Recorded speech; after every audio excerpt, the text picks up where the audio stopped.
Ghamtun nas, jangan menyepelekan orang. Tak boleh. Mau dia orang Jawa, mau dia orang Sunda, mau dia orang Batak, mau dia orang Arab. Yang ini Arab Pak Ustaz, yang ini Arab cemas.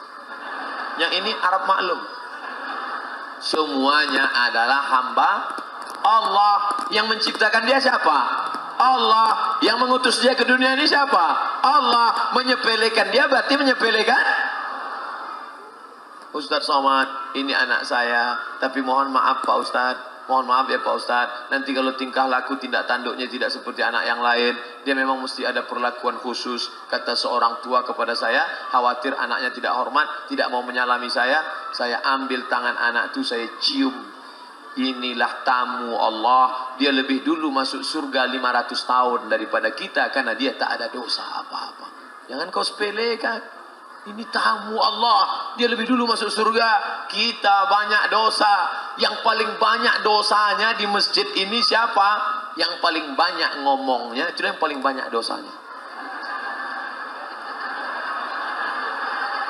Man kasura kalamuhu, siapa yang banyak ngomongnya, kasura saqatuhu, maka dia yang paling banyak salahnya.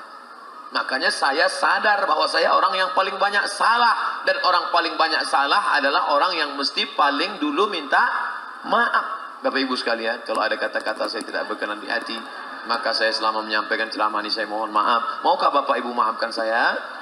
Demikianlah tausiah ini saya sampaikan. Belum, masih contoh. Itulah pentingnya klarifikasi. Jangan cepat menghukum. Loh kok cepat sekali? Nanya dulu, ini serius nggak Pak Ustaz? Ini baru contoh. Jangan pernah menyepelekan orang. Reuni sedang rame-rame, datang yang satu pakai jas, pakai dasi, bawa mobil. Orang semua hormat. Lihat tuh, dia berhasil. Hebat kan? Hebat kan? Pas ditanya, apa? Rupanya kerja di rental. Yang satu datang pakai sendal jepit, biasa bawa angkot. Semua menyepelekan. Apa tuh? Masa tamat sekolah sama kita dulu kuliah cuman jadi supir angkot? Bukan menyepelekan saudaraku yang supir angkot. Makanan yang kalian cari itu halalan thayyibah. Baik, kalian berjihad di jalan Allah, menjaga diri dari yang haram. Tapi orang menyepelekan. Apa tuh? Tanya dulu, begitu didekati. Gue kerja apa sekarang? Saya supir angkot. Loh, kok bisa begitu? Tapi semua angkot di Jakarta gue yang punya. Barulah setelah tahu semua pada datang. Kenapa? Karena ada kelebihan. Padahal ini semua adalah hamba Allah. Jangan menyepelekan orang. Melihat anak yatim, apa nih anak yatim? Padahal dia dulu yatim, bapaknya meninggal ketika dia 2 bulan dalam kandungan. Tapi Allah angkat derajat dia, diangkat lebih tinggi daripada yang lain. Sayyidina wa maulana Muhammad. Fa'ammal yatim fala taqhar. Anak yatim jangan kau hardik, jangan kau rendahkan, jangan kau sepelekan. Hari ini kau sapu, kau usap kepala anak yatim, besok pagi boleh jadi kepala anakmu yang diusap orang. Kenapa? Karena tadi malam jam 3 tiba-tiba nafasmu berhenti, mati, dan binimu menjadi IGGI, Ikatan Janda-Janda Indonesia. Ibu-ibu yang janda jangan tersinggung. Tidak boleh menyepelekan orang. Saya tidak ada sindir menyindir. Yang tersinggung biasanya orang yang mudah tersinggung cepat mati. Saya tidak pernah tersinggung dengan ceramah Ustadz. Kenapa? Saya jauh. Kalau dekat ialah tersinggung. Oleh sebab itu nggak boleh ada fitnah-fitnah. Masya Allah. Ini semuanya ada kebaikan-kebaikan. Harus ada kebaikan. Jangan pernah menyepelekan orang. Kenapa? Yang kau sangka hina, yang kau sangka rendah, tu'izzu man tasha. Kau angkat, Allah mengangkat setinggi-tingginya. Wa tuzillu man tasha. Dijatuhkan Allah serendah-rendahnya. Biadikal khair, dalam genggaman kuasa Allah ada segala kebaikan. Mudah-mudahan kita bisa melihat orang bukan karena sukunya, kita melihat orang bukan karena derajat status sosialnya, kita melihat orang karena dia ciptaan Allah Subhanahu wa ta'ala.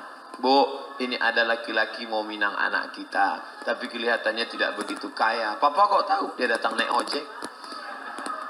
Gimana? Gak apa-apa. Yang penting kita tanya dulu, kira-kira dia bisa baca Quran apa enggak? Kira-kira dia sholat apa enggak? Setelah ditanya, oke lah nak, kau terima. Jangan dipilihkan. Rupanya setelah nikah, dia datang naik ojek karena mobil mewahnya macet. Tapi kalau kau pandang karena hartanya, begitu dibuka hordeng, dilihat, wah ini dia calon mantu kita. Kata suami, jangan buru-buru bu, kita tanya dulu. Nggak perlu nanya, memang ini dia yang kulihat dalam istikharahku tadi malam.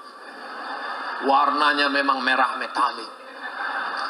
Memang ini dia. Ternyata seminggu menikah, anak pulang nangis. Mama, kenapa? Kredit belum lunas, sudah ditarik di aler.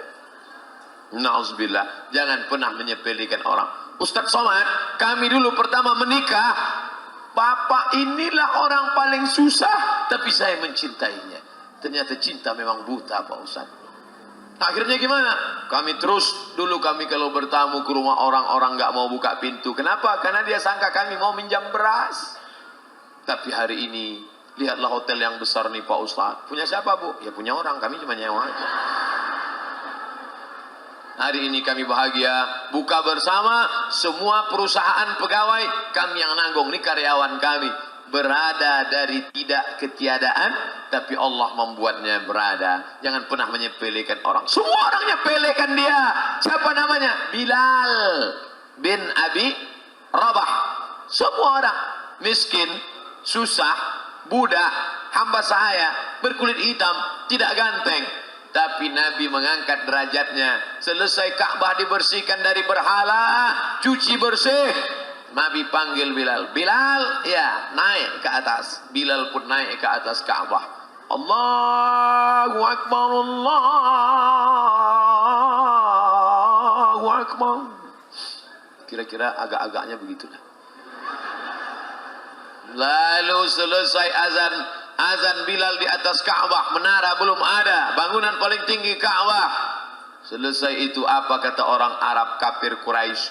Alhamdulillah bapakku sudah mati sehingga tidak melihat burung gagak azan. Burung gagak hitam legap. Yang dinaikkan derajatnya Bilal. Kenapa bukan Abu Bakar? Kalau Abu Bakar yang naik, apa kata orang? Iyalah Abu Bakar kan mertuanya. Kenapa bukan Sayyidina Ali? Sayyidina Ali kan sepupunya, ayah mereka adik-beradik kandung. Tapi Bilal bin Abi Rabah, Nabi memanggil Bilal. Bilal, sini Bilal. Ada apa ya Rasulullah? Sami'tu daffana alaika baina yadayya fil jannah. Aku dengar suara gesekan sendalmu di dalam surga. Kresek, kresek, kresek, kresek, kresek, kresek. Abdul Somad, kau jangan sombong. Jangan-jangan selop sendal Bilal lebih mulia daripada engkau. Sendal Bilal sudah masuk surga, sedangkan engkau Abdul Somad STJ, status tak jelas. Ya Allah, aku berlimang dosa. Aku lebih hina daripada sendal Bilal. Bilal bin Abi Rabah, kampungnya Mesir, Nubia, Sudan. Sudan, Mesir, perbatasan ada satu kampung kecil bernama Nubia. Letaknya di Afrika Utara. Bapak Ibu semua tahu warna kulit orang Afrika Utara. Dua saja, hitam dan hitam sekali. Kalau dia tersenyum, bibirnya merah, kulitnya hitam, gusinya merah, bibirnya hitam. Anak-anak takut melihat dia.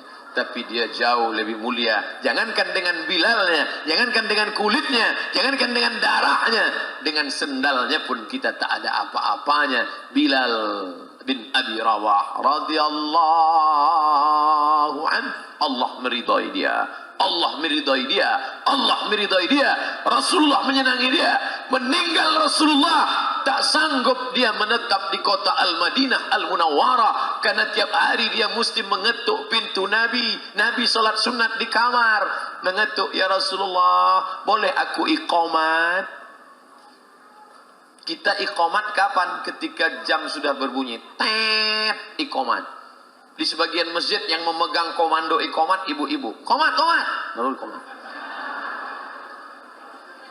Di Masjid Nabawi, Bilal mengetuk pintu, ya Rasulullah, sudah boleh iqamat. Aqimis salah. Silakan iqamat Bilal. Barulah dia iqamat.